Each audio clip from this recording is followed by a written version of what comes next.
संसार का अटूट नियम है और आज हमारा परिवार एक ऐसे परिवर्तन से रूबरू होने जा रहा है जिसकी कल्पना भी हम लोगों ने कभी अपने सपने में भी नहीं की थी।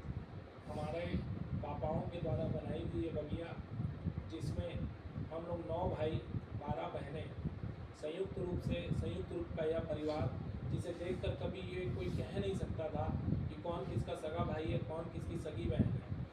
हमारे बड़े भाई लोग तो बचपन से ही बिजनेस में लग गए, व्यापार में पापा लोगों का साथ देना चालू कर दिया। लेकिन हम पीछे के तीनों छोटे भाई, मैं, दिलीप और नवीन, जिसे प्यार से हमारी बहनें मदन कह के पुकारती थी कि तुम तीनों की जोड़ी है, हम तीनों ने कभी भी जीवन में कोई संघर्ष नहीं देखा। बचपन से ही हम लोगों को ऐसा लाड़ प्यार और हर खुशियाँ जो चाहना हम लोगों ने की वो चीज़ हम लोगों को मिली। पढ़ाई पूरी करने के बाद ही हम लोग बिजनेस में आए, जबकि हमारे बड़े भाई लोग छोटी उम्र से ही पापा लोगों का साथ देना प्रारंभ कर दिए थे। उसके बाद जैसे बड़े हुए, भाइयों ने सभी का विवाह संपन्न कराया। विवाह संपन्न कराने के बाद भी हम तीनों न केवल भाई की तरह बल्कि एक दोस्ती भी हम तीनों में एक प्रगाढ़ थी, जहाँ जाना, खेलना कूदना तीनों साथ में करते थे। उसके बाद मैं और दिलीप एक ही क्लास में थे, तो हम लोगों का ये निश्चय है कि ये हम दोनों की प्रगाढ़ता भी एक दूसरे में बहुत ज़्यादा थी। मैंने शुरुआती अपना बिजनेस 7-8 साल नवीन के साथ किया, फिर उसके बाद का बिजनेस मैंने दिलीप के साथ किया। लेकिन दिलीप और मैं बहुत ज़्यादा ही एक दूसरे के करीब थे। वो बातें भी जो हम लोग अपने सगे भाइयों से भी नहीं कर सकते थे, वो बातें भी हम दोनों एक दूसरे से हमेशा शेयर करते थे। हमेशा नित नई प्लानिंग करते थे कि ऐसा करेंगे, वैसा करेंगे, सब कुछ करेंगे। लेकिन क्या करें, नियति को कुछ और ही मंजूर था। वो हम सबका साथ बीच में ही छोड़कर चला गया। लेकिन उसकी यादें, उसके द्वारा बताया गया रास्ता, भले ही वो हमारा भाई स्वभाव में तेज था, लेकिन जो मन की बात थी और जो बोलने की बातें थी वो स्पष्ट बोलता था, और जो बोलता था बिल्कुल उसकी बातें और उसकी जो सोच थी बहुत सही थी और वो बिल्कुल लागू भी होती थी भविष्य में। आज उसका विवाह हुआ, संस्कारी बहू हमारे परिवार में आई। संयुक्त परिवार में कैसे रहते हैं, सिंगल फैमिली में रहते थे, उसके बाद भी संयुक्त परिवार में कैसे रहते हैं, हमारे घर के आदर्शों को अपनाया, हमारे घर के अनुशासन को अपनाया। जैसा हमारा भाई चाहता था कि तेरे को ऐसे रहना है, तू ऐसे रह, तेरे को ऐसा करना है, तू ऐसा कर, वो बिल्कुल उसके कदम से कदम मिला के चली।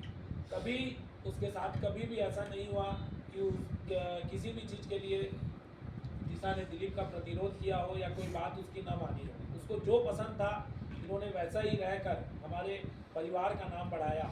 केवल पारिवारिक रूप में ही नहीं, आज धार्मिक क्षेत्र में भी हम देखें, इन्होंने तपस्या की, धर्म ध्यान किया।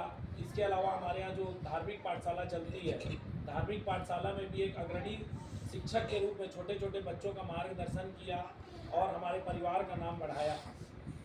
आज भले ही आप हमारे परिवार से अलग होकर जा रहे हो, लेकिन ये बिल्कुल भी मत सोचना कि आप हमारे से दूर जा रहे हो तो आपका हमारा रिश्ता ख़त्म हो गया। ऐसा बिल्कुल भी नहीं है। आज हम भले दुखी हो रहे हैं, लेकिन हम दुखी हो रहे हैं केवल अपने स्वार्थ के लिए दुखी हो रहे हैं कि हमारे घर से हमारे भाई की निशानी जा रही है, लेकिन ऐसा नहीं है। और ना बिल्कुल आप कभी ऐसा सोचना कि हमारे मन में ऐसा कुछ है।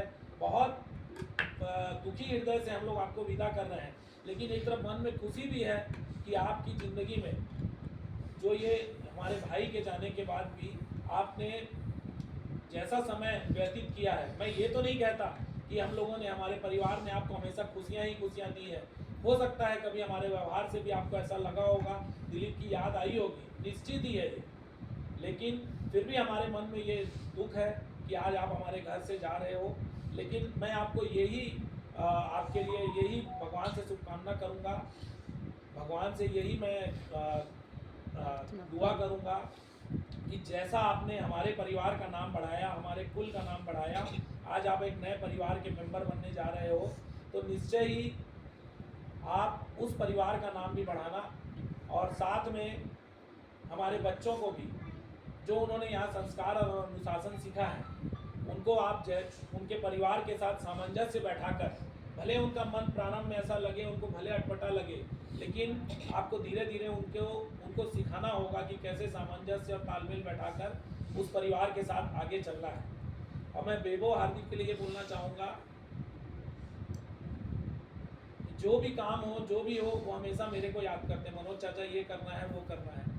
और कभी ऐसा हुआ होगा बेटा, या आप लोग मेरे को बोले होंगे, परिस्थिति मन कभी विपरीत भी रहा होगा, मैं आप लोगों को डांट दिया होगा या आपकी कोई मांग पूरी नहीं किया होगा, तो इसके लिए मैं अपने भाई को सॉरी बोलते हुए आप लोगों को भी सॉरी बोलता हूँ। लेकिन कभी आप ये कभी मत सोचना, मैं हमेशा आप लोगों को अपने बच्चे जैसा ही मान के चला हूँ, और कभी भी भविष्य में मैं आपका बड़े पापा हूँ, लेकिन आप ये देखते थे कि हमारे पापा के दोस्त जैसे रहते हैं तो आप लोग मेरे को चाचा ही बोलते थे।